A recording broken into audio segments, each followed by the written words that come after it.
If people have access to the necessities of life without servitude, debt, barter, trade, they behave very differently.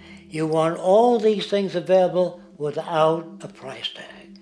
Now then, you gotta have a price tag. Well, what'll motivate people? Man gets everything he wants, he just lay around in the sun. This is the myth they perpetuate. People in our culture are trained to believe that the monetary system produces incentive. If they have access to things, why should they want to do anything? They will lose their incentive. That's what you're taught to support the monetary system. When you take money out of the scenario, there would be different incentives, very different incentives. When people have access to the necessities of life, their incentives change. What about the moon and the stars? New incentives arise. If you make a painting that you will enjoy giving it to other people, not selling it.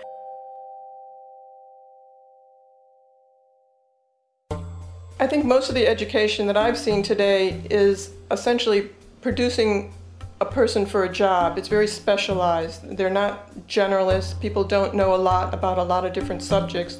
I don't think you could get people to go to war if they knew a lot about a lot of things. I think education is mostly rote, and they're not taught how to solve problems. They're not given the tools emotionally or within their own field of how to do critical thinking. A resource-based economy, the education would be very different. Our society's major concern is mental development and to motivate each person to their highest potential. Because our philosophy is the smarter people are, the richer the world, because everybody becomes a contributor. The smarter your kids are, the better my life will be, because they'll be contributing more constructively to the environment and to my life, because everything that we devise within a resource-based economy would be applied to society. There would be nothing to hold it back. Patriotism, weapons, armies, navies, all that is a sign that we're not civilized yet. Kids will ask their parents, didn't you see the necessity of machines? Dad, couldn't you see that war was inevitable when you produce scarcity? Isn't it obvious? Of course the kid will understand that you were pinheads, raised merely to serve the established institutions. We're such an abominable, sick society that we won't make the history book. They just say that large nations took land from smaller nations, used force and violence. You'll get history talked about as corrupt behavior all the way along until the beginning of the civilized world. That's when all the nations work together. World unification, working toward common good for all human beings, and without anyone being subservient to anyone else. Without social stratification, whether it be technical elitism or any other kind of elitism, eradicated from the face of the earth. The state does nothing because there is no state. Because there is no state. The system I advocate, a resource-based global economy, is not perfect. It's just a lot better than what we have. We can never achieve perfection.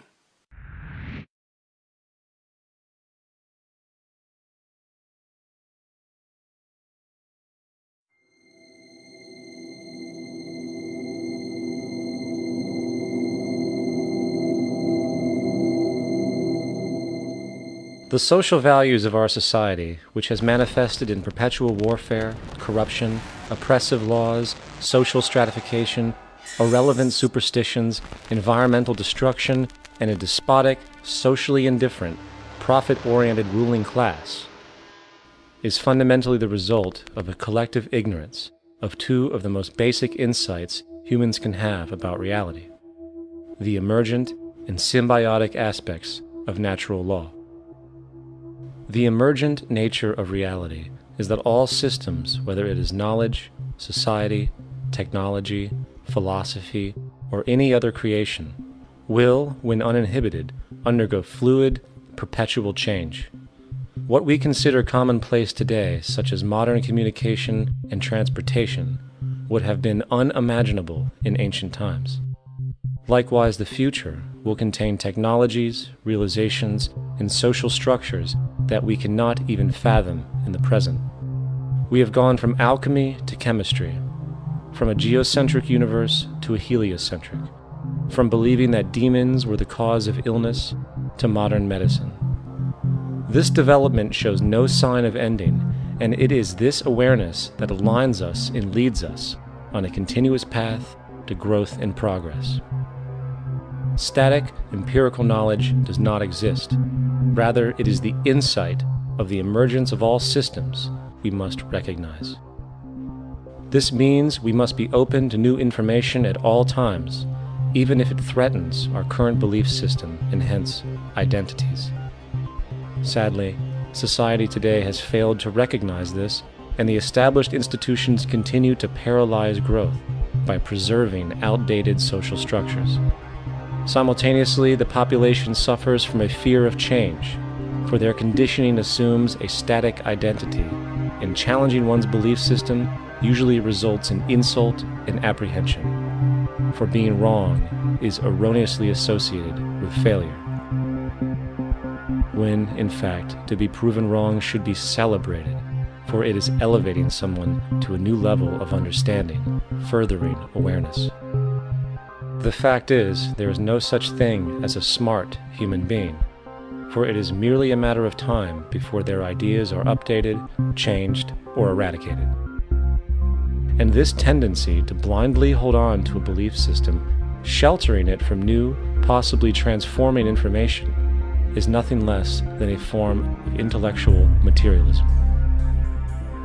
The monetary system perpetuates this materialism not only by its self-preserving structures, but also through the countless number of people who have been conditioned into blindly and thoughtlessly upholding these structures, therefore becoming self-appointed guardians of the status quo.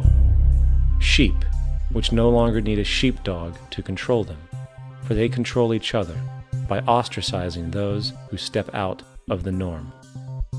This tendency to resist change and uphold existing institutions for the sake of identity, comfort, power, and profit is completely unsustainable and will only produce further imbalance, fragmentation, distortion, and invariably, destruction.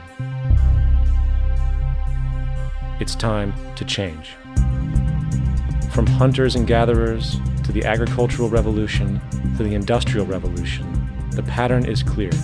It is time for a new social system which reflects the understandings we have today.